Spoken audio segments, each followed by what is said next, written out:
नमस्कार दोस्तों, मैं बाल मुकुंद धुरिया। आज उत्तर प्रदेश का सदन शुरू होते ही प्रयागराज इलाहाबाद वाली घटना पे हाहाकार मचा।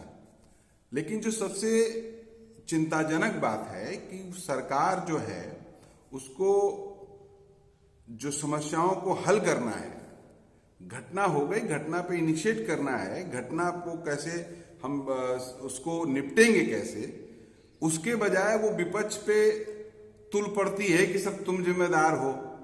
आप जरा देखिए योगी जी को। सरकार ने उसका संज्ञान लिया है और मैं इस पूरे हाउस को इस बात के लिए आश्वस्त करता हूं कि जीरो टॉलरेंस की नीति के तहत सरकार जो कार्रवाई अब तक करती रही है उसके परिणाम भी बहुत शीघ्र सामने आएंगे, कोई संदेह नहीं होना चाहिए। लेकिन जो ये अपराधी हैं, जो ये माफिया हैं, आखिर ये पाले किसके द्वारा गए हैं?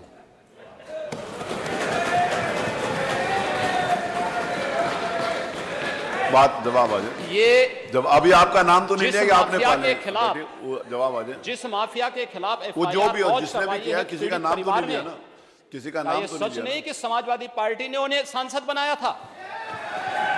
क्या ये सच नहीं है? आप अपराधियों को पालेंगे, प्रदेश पार्टी किसी भी पार्टी का रहा हो, क्या अपराधी नहीं था? किस पार्टी का था? किस पार्टी का था? आप सारे अपराधियों को पालेंगे, उनको माल्यार्पण करेंगे और उसके बाद तमाशा बनाते हैं आप लोग। एक तरफ अपराधियों को प्रश्रय देंगे, उन्हें गले का हार बनाएंगे और दूसरी तरफ फिर दोषारोपण भी करेंगे। मैं उन्हीं पे आ रहा हूं, उन्हीं बातों पे चर्चा करने के लिए आ रहा हूं। हमारी पार्टी में आप बताइए किस पार्टी का सदस्य है? क्योंकि बहुजन समाज पार्टी से आपकी दोस्ती है, इसलिए बहुजन समाज पार्टी का नाम नहीं ले रहे आप। हम भी उन्हीं बातों पे कह रहे हैं। क्या यह सच नहीं कि जिस अतीक अहमद के खिलाफ पीड़ित परिवारों ने मुकदमा दर्ज कराया, उसके परिवार के खिलाफ, वह समाजवादी पार्टी के द्वारा पोषित माफिया है और उसकी कमर को तोड़ने का काम हमारी सरकार ने किया है। और फिर मैं कह देता हूं, इसी हाउस में कह रहा हूं, इस माफिया को मिट्टी में मिला देंगे। सरकार किसकी है? सरकार किसकी है? गफलत में हो जितने माफिया हैं, इनको मिट्टी में मिलाने का काम करेंगे। अपराधी आप क्या हैं? गलतफहमी दूर कर रहे हैं। अपराधी आप क्या हैं? ये चीजें नहीं हो सकती। अपराधी आप क्या हैं? नहीं सुनेंगे इनकी बात। ये तो आप जानते हैं, आपको बहाना चाहिए था। ये तो अध्यक्ष महोदय, ये पेशेवर माफिया और अपराधियों के सरपरस्त हैं और ये लोग लगातार यही करते रहे हैं। इनके रग रग में अपराध भरा हुआ है। अपराध के अलावा इन्होंने कुछ सीखा ही नहीं है। क्या ये सच नहीं? क्या पूरा प्रदेश इस बात को जानता है? और आज ये लोग अपनी साफ गोई की सफाई देने के लिए यहां पर आए हैं। आप अपने स्थान पर चलें। मुख्यमंत्री जी अपनी बात कह रहे हैं, आपको भी अवसर मिलेगा, आप अपनी बात कहिएगा। सच नहीं है वो आप जो भी बात आपने कहने आप कहिएगा। अभी मुख्यमंत्री जी बोल रहे हैं, आपने जो बात कहनी है अपनी बात कहिएगा। आपको अवसर मिलेगा, आप अपनी बात कहिएगा। आपको अवसर मिलेगा तो आप अपनी बात कहिएगा। आपको भी अपनी बात कहने का अधिकार है। मान्यवर, आप अपनी बात कहिएगा जब आपको अवसर मिलेगा। अभी सुनिए, अगर आपको लगता है कि कोई बात गलत है तो आप अपनी बात कहिएगा। आपको अपनी बात कहने का अधिकार है। ने कल यह कृत्य किया है, वह माफिया उत्तर प्रदेश के बाहर है और वह माफिया समाजवादी पार्टी के सहयोग से ही बार बार एमएलए और एमपी बना है। क्या यह सच नहीं कि 1996 में इलाहाबाद वेस्ट से वह माफिया समाजवादी पार्टी की सरकार के सहयोग से, इन पार्टी के सहयोग से एमएलए बना था? और यही नहीं, 2004 में भी वह माफिया 2004 में भी वह माफिया इन्हीं लोगों के सहयोग से एमपी बना था। और फिर 2009 में उस माफिया को सांसद बनाने का भी कुख्यात गया था। ये लोग चोरी और सीना चोरी करने का काम कर रहे हैं। और मैं फिर इस बात को कह रहा हूं कि माफिया कोई भी हो, सरकार की जीरो टॉलरेंस की नीति है और उन माफियाओं के खिलाफ मिट्टी में मिलाने का काम उनको हमारी सरकार करेगी, पूरी मजबूती के साथ उनसे निपटने का कार्य करेगी। लेकिन चोरी और सीना चोरी दोनों नहीं चल सकता है। अब बात सुनिए, जो बात कह रहे हैं, अगर आप जो बात कही जा रही है उसको सुनिए, आप अपना जवाब दीजिए कि आपने सांसद बनाया था कि नहीं बनाया था, विधायक बनाया था कि नहीं बनाया था, आप तय करिए अपनी बात। जो माननीय मुख्यमंत्री जी कह रहे हैं, आप अपनी बात का जवाब दीजिए। आपको अवसर मिलेगा, आप अपनी बात का जवाब दीजिएगा।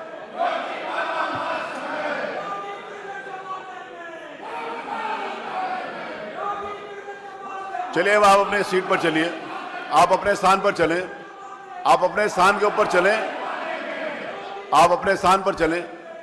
मेरा निवेदन है कि आप अपने स्थान पर चलें, आप अपने स्थान के ऊपर चलें। माननीय मुख्यमंत्री जी ने 11 बजे आज पूर्व निर्धारित था कि माननीय मुख्यमंत्री जी राज्यपाल के भाषण के ऊपर चर्चा में जवाब देंगे।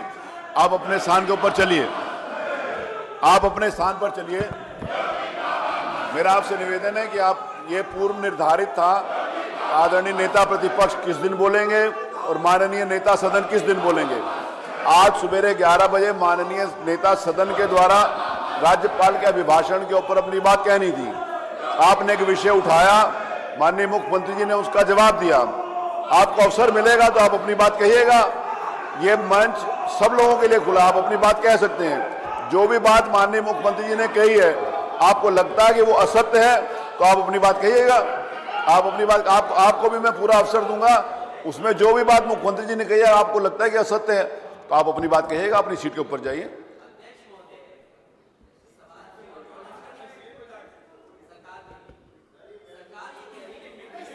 नहीं तो माफियाओं को मिट्टी में मिला देंगे, ये तो कहा है।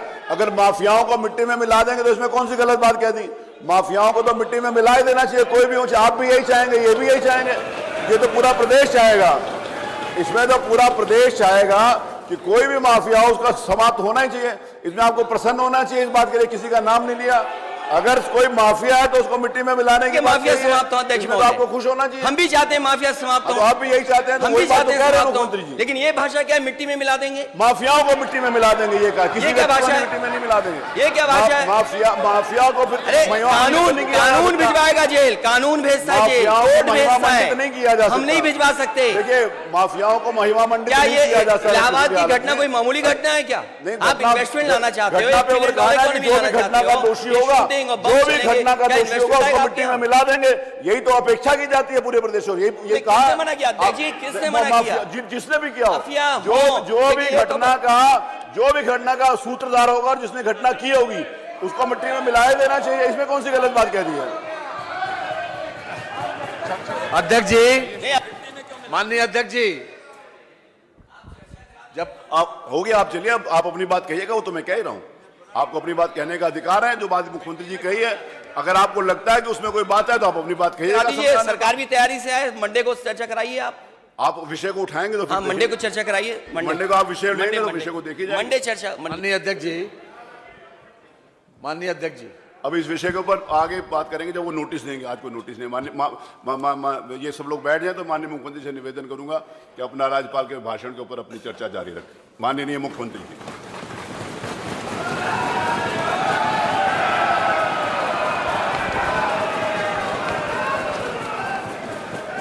अध्यक्ष जी, मैं आपका आभारी हूं कि आपने माननीय राज्यपाल महोदय के द्वारा 20 फरवरी को संवेद सदन में दिए गए भाषण पर मुझे इस सदन में माननीय सदस्य डॉक्टर नीलकंठ तिवारी जी के द्वारा प्रस्तुत प्रस्ताव पर इसका जवाब देने के लिए अवसर दिया है। मैं धन्यवाद दूंगा नेता विरोधी दल और सभी माननीय दलीय नेताओं का और उन सभी माननीय सदस्यों का जिन्होंने इस पूरी चर्चा में भाग लेकर के अपनी बातों को मजबूती के साथ इस सदन के सामने रखा। मैं हमेशा इस बात को मानता रहा हूं कि आप हमारी बातों से सहमत होंगे, नहीं होंगे, लेकिन लोकतांत्रिक तरीके से सदन की कार्रवाई को आगे बढ़ाने की आवश्यकता है और उन कार्यक्रमों के साथ ही हम संसदीय लोकतंत्र की गरिमा को और उसके गौरव को आगे बढ़ाने का कार्य कर सकते हैं। इससे पहले कि मैं अपनी बात को आगे बढ़ाऊं, मुझे महाकवि दिनकर की कुछ बातें याद आ गई हैं। आज जब सदन की कार्रवाई प्रारंभ होनी थी ठीक 11 बजे, जो दृश्य हम सबको देखने को मिला है वह, मैंने पहले भी कहा, कल प्रयागराज की घटना अत्यंत दुखद है और इस घटना का जो भी दोषी होगा वो बख्शा नहीं जाएगा। वो तो आप जानते ही हैं कि कार्रवाई जब होती है तो यहाँ पे बहुत तरीके से कार्रवाई होती है, लेकिन ये माफिया, ये पेशेवर अपराधी आखिर किसके द्वारा पाले पोसे गए हैं और क्यों इतनी परेशानी हो रही है? माननीय हमारे नेता विरोधी दल को चोरों के जो हैं हित, ठगों के बल हैं, जिनके प्रताप से पलते पाप सकल हैं।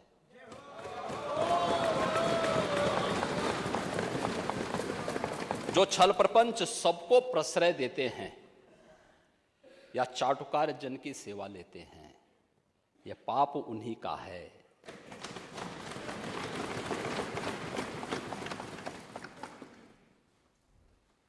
ये जो उत्तर प्रदेश की जनता को, 25 करोड़ जनता को पहचान का संकट खड़ा हुआ, इन्हीं पेशेवर माफिया और अपराधियों के कारण हुआ है, जो सत्ता के द्वारा पोषित होते थे, जिन्हें महिमा मंडित करके ये लोग अपने आप को गौरवान्वित महसूस करते थे। जिन पेशेवर माफिया और अपराधियों के सामने सत्ता नतमस्तक होती थी, और आज उत्तर प्रदेश भी इस बात को जान रहा है और देश और दुनिया भी जान रहा है, उन पेशेवर माफिया और अपराधियों के खिलाफ जो कार्रवाई चली है वह एक नजीर भी बनी है। और फिर मैंने कहा है तो इसमें हम सूची भी जारी करेंगे। मैं आ रहा हूं, आज हम कर रहे हैं, आज उस पर पूरी चर्चा में भाग लूंगा और मैं तो इसीलिए मैं धन्यवाद दूंगा माननीय अध्यक्ष जी को कि उन्होंने मुझे आज के दिन दिया है। मुझे लगता है आज और कोई बिजनेस नहीं होगा तो इस बिजनेस को थोड़ा आज इसी पे चर्चा हो जाए, इसी पे आज चर्चा करा ही लिए जाए। महोदय, जब हम इस बात को कह रहे हैं, वास्तव में राज्यपाल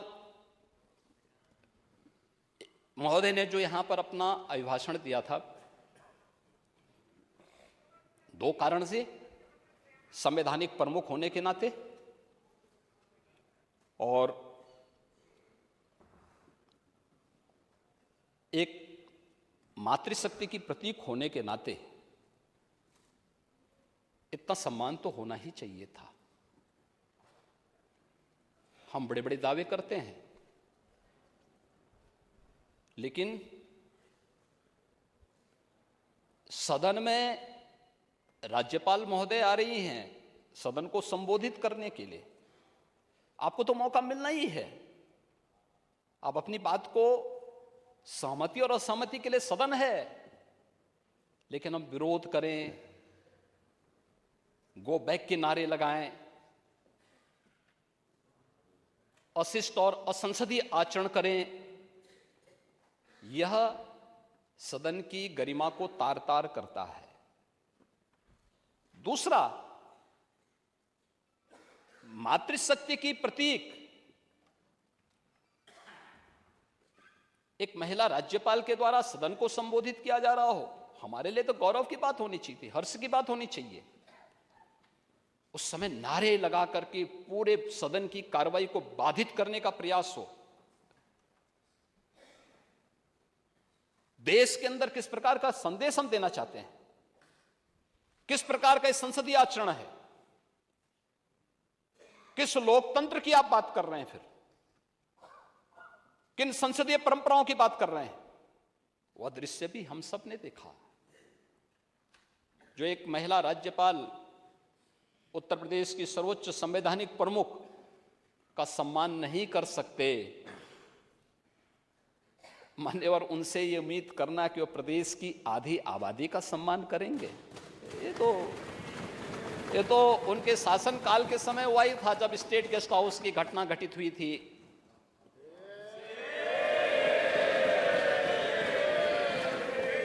आचरण तो उनका उस समय भी सामने आया था। लड़के हैं गलती कर देते हैं, ऐसे भी बयान आए थे। ऐसे ही अन्य तमाम वक्तव्य उस समय आए थे। महोदय, वे लोग लोकतंत्र की बात करें, मुझे बड़ा आश्चर्य होता है। ये किसके गुरु हैं? यानी यह सिलवानंद गुरु किसके हैं? यह बड़ी आश्चर्यजनक स्थिति है। और महोदय, मुझे देख करके बड़ा आश्चर्य हुआ। ये लोग प्रदेश के अंदर सुरक्षा की बात करते हैं। शर्म तो तुम्हें करनी चाहिए जो अपने बाप की सम्मान नहीं कर पाए हो। कम से कम इस बात को शर्म करनी चाहिए। किस प्रकार का आचरण होना चाहिए? हमने नाम नहीं लिया किसी का, लेकिन जो वक्तव्य कभी बोले गए हैं उन वक्तव्यों पे चर्चा तो होनी ही चाहिए। क्यों नहीं चर्चा होनी चाहिए? किस प्रकार की बात करते हैं जी? आप कुछ भी बोल रहे हैं, दूसरा व्यक्ति नहीं बोलना चाहिए। जब चर्चा होगी तो सभी मुद्दों पे चर्चा होगी। फिर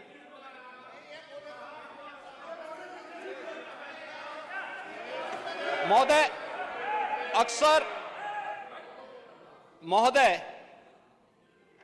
अक्सर जब हम लोग अभिभाषण की चर्चा करते हैं तो कोई भी संवैधानिक प्रमुख सरकार की उपलब्धियों के बारे में चर्चा करता है और अपनी भावी योजनाओं को भी, सरकार की भावी योजनाओं की भी चर्चा करता है।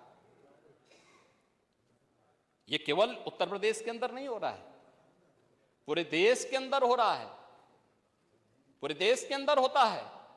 ये संसदीय परंपराएं यही हैं। और यही नहीं होता है, संसद के संवैध सदन को जब महामहिम राष्ट्रपति जी संबोधित करती हैं तो वह भी सरकार की उपलब्धियों के साथ साथ भावी योजनाओं का चित्रण भी करती है। अभिभाषण ही दिग्दर्शन होता है शासन की उपलब्धियों का और भावी योजनाओं का। लेकिन आपको सहमति और असहमति के लिए सदन में चर्चा होती है। आप अपनी उपलब्धियों को बताइए ना। कौन ऐसा दल है जिसको प्रदेश के अंदर सत्ता में रहने का अवसर न मिला हो? और कई बार जनता ने अवसर दिया। अगर आज अपने कारनामों से जनता आपको ठुकरा रही है तो इसके लिए अपने कारनामों को दोषी ठहराइए, उत्तर प्रदेश की जनता को मत दोषी ठहराइए।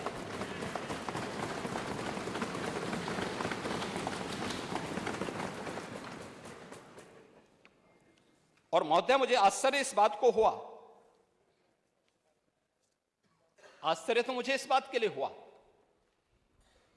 कि उत्तर प्रदेश जिन जिन उपलब्धियों में नंबर 1 पर है, जिन बातों में पिछले 6 वर्षों में उत्तर प्रदेश ने नंबर 1 स्थान प्राप्त किया, उन उपलब्धियों के बारे में हर उत्तर प्रदेश वासियों को गौरव की अनुभूति करनी चाहिए, चाहे वो सत्ता पक्ष का हो, विपक्ष का हो या कोई भी उत्तर प्रदेश का वासी हो। हर एक को गौरव की अनुभूति होनी चाहिए। हमारा उत्तर प्रदेश आगे बढ़े, हम सबको गौरव होना चाहिए। लेकिन हम कहें साहब ये तो गलत है, हम ये कहें कि साहब नहीं उत्तर प्रदेश तो अभी जो है 50वें स्थान पर है, तो 50 तो राज्य ही नहीं यूपी में अंदर। आश्चर्य होता है हमें। यानी उन्हें यह दिखाने में कि उत्तर प्रदेश तो अभी पिछड़ा है, उत्तर प्रदेश बीमारू है, यह बोलने में गौरव की अनुभूति होती है।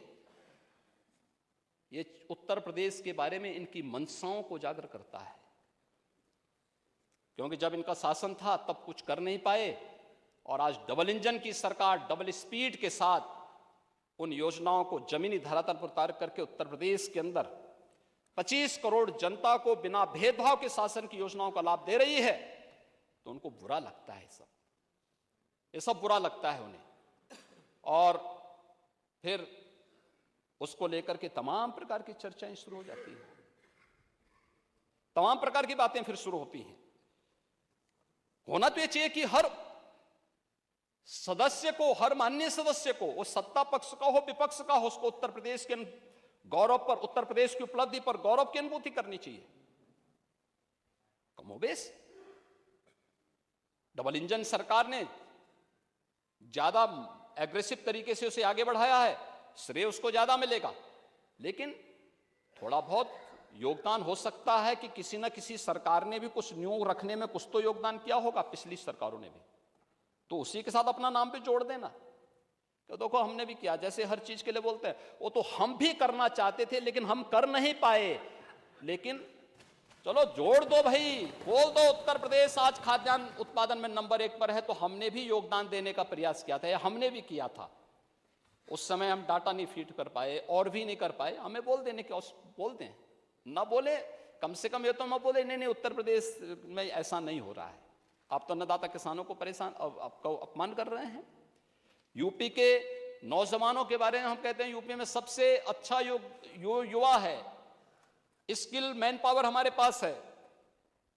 नहीं, ऐसा नहीं, उत्तर प्रदेश में तो सब विश्वविद्यालय खराब हैं। अब ये आप क्या साबित करना चाहते हैं? उत्तर प्रदेश के बारे में, उत्तर प्रदेश का जो परसेप्शन बना था, क्या उसमें कोई परिवर्तन ही नहीं आया? पिछले 6 वर्ष के अंदर कोई परिवर्तन ही नहीं देखने को मिला, लेकिन स्वीकार करने का की हिम्मत नहीं है, और उन योजनाओं के बारे में उसको नकारने की एक जो आदत है, उस नकारने की इस आदत ने आज उत्तर प्रदेश में, उत्तर प्रदेश को किस स्थिति में पहुंचाया है महोदय, ये किसी से छुपा हुआ नहीं है। और हम इस बारे में जानते हैं कि उत्तर प्रदेश आज जिन योजनाओं में नंबर 1 पर है, खाद्यान्न उत्पादन में आज उत्तर प्रदेश पूरे देश के अंदर नंबर 1 पर है। और मैं तो कहता हूं, बार बार कहता हूं कि उत्तर प्रदेश प्रकृति और परमात्मा की अपार कृपा का राज्य है, अपार कृपा का राज्य है।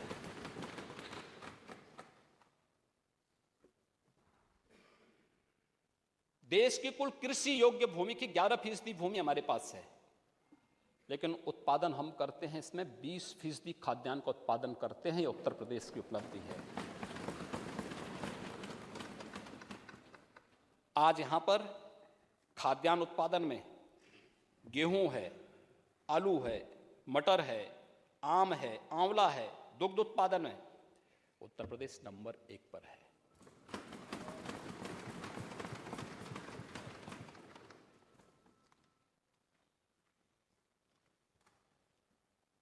महोदय, गन्ना उत्पादन में उत्तर प्रदेश नंबर 1 पर है।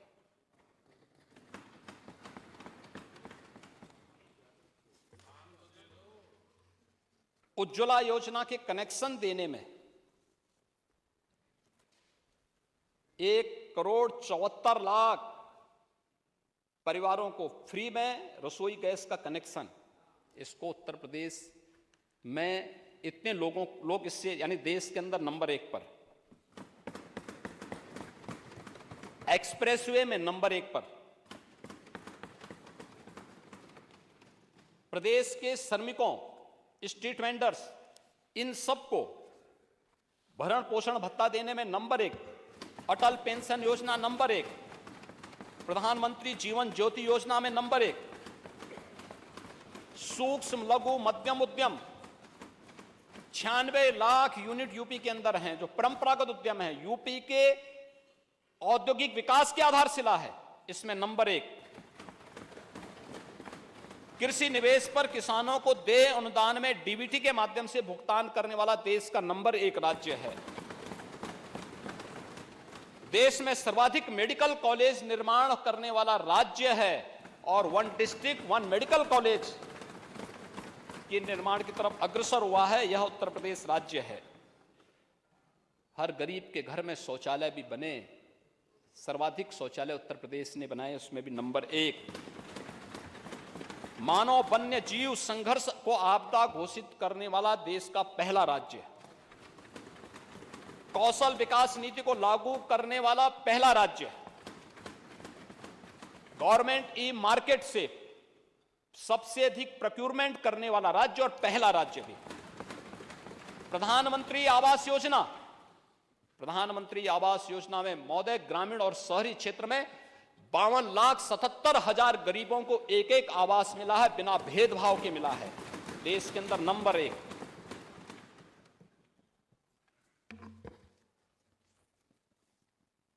राज्य स्वास्थ्य नीति लागू करने वाला देश का पहला नंबर 1 का राज्य है।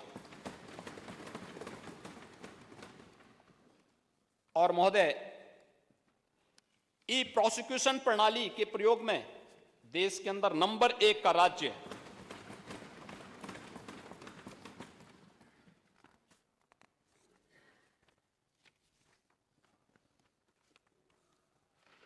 दुग्ध उत्पादन में नंबर 1 राज्य है।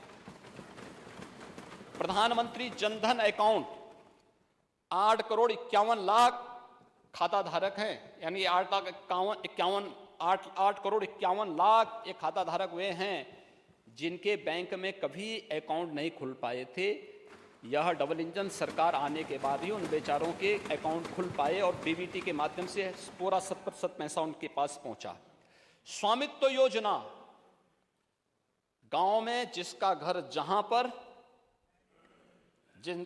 जहां पर उसका मालिक वहीं पे उसका मालिकाना अधिकार दे देना। महोदय ऐसे 50,37,000 से अधिक घरौनी उन गरीबों को अब तक प्रदेश में उपलब्ध कराया जा चुका है। अभी 50 लाख से ज्यादा जिन गरीबों को उपलब्ध कराया गया, क्या ये किसी जाति के थे क्या? उत्तर प्रदेश का वासी था। हर जाति, हर मत, हर मजहब का, यही तो है सबका साथ, सबका विकास, सबका विश्वास और सबका प्रयास, यही है। लेकिन इस पर गौरव की अनुभूति करने की बजाय इसके बारे में लोग नकारी दें, कहे नहीं साहब यूपी में तो ऐसा कुछ नहीं है, यूपी को पूरी तरह नकार दिया जाए। यूपी को आज भी हम वही आज से 7 साल 10 साल पहले जो यूपी था, जहां का यूथ अपनी पहचान छुपाने के लिए मजबूर होता था, अगर वही पे दिखाने का प्रयास कर रहे हैं तो आखिर हम यूपी के हितैषी हैं क्या? उत्तर प्रदेश के हितैषी हैं क्या? और इसलिए मुझे महोदय एक बहुत बड़े विचारक हुए, उन्होंने एक बात कही थी, कुछ लोगों को भले ही बुरा लगेगा। उन्होंने कहा था कि शक्ति देना तो आसान है लेकिन बुद्धि देना बहुत कठिन है।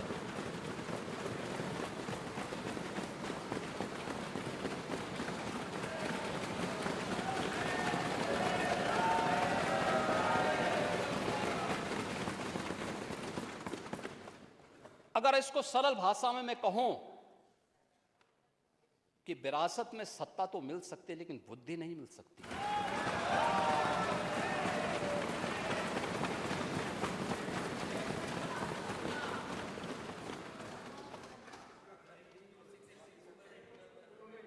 आ रहा हूं, आपकी पूरी भावनाओं का सम्मान करूंगा।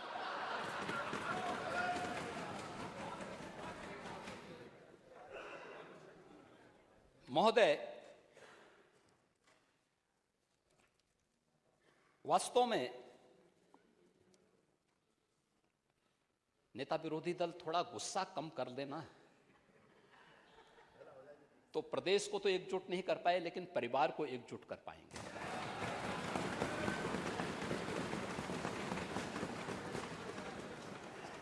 और मुझे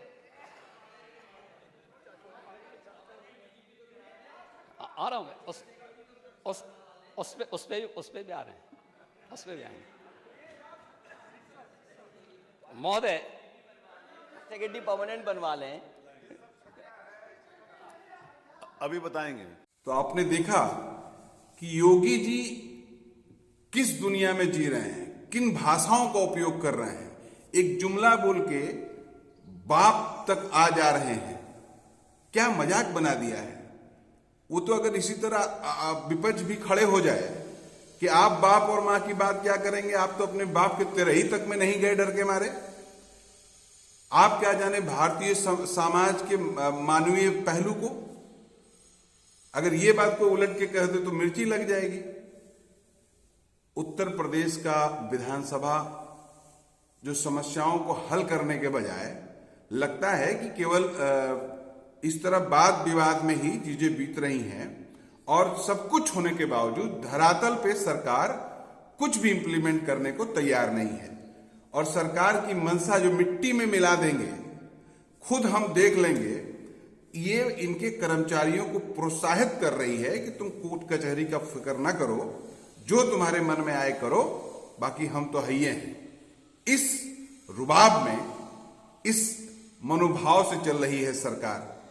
इसलिए दोस्तों, आप सजग रहिए और थोड़ा ध्यान बनाए रखिए, नजर बनाए रखिए, क्योंकि हर बात का फर्क, हर बात का प्रभाव आपके ऊपर पड़ने वाला है। इसका खामियाजा आपको और हमको भुगतना है। ध्यान बनाए रखिएगा। नमस्कार।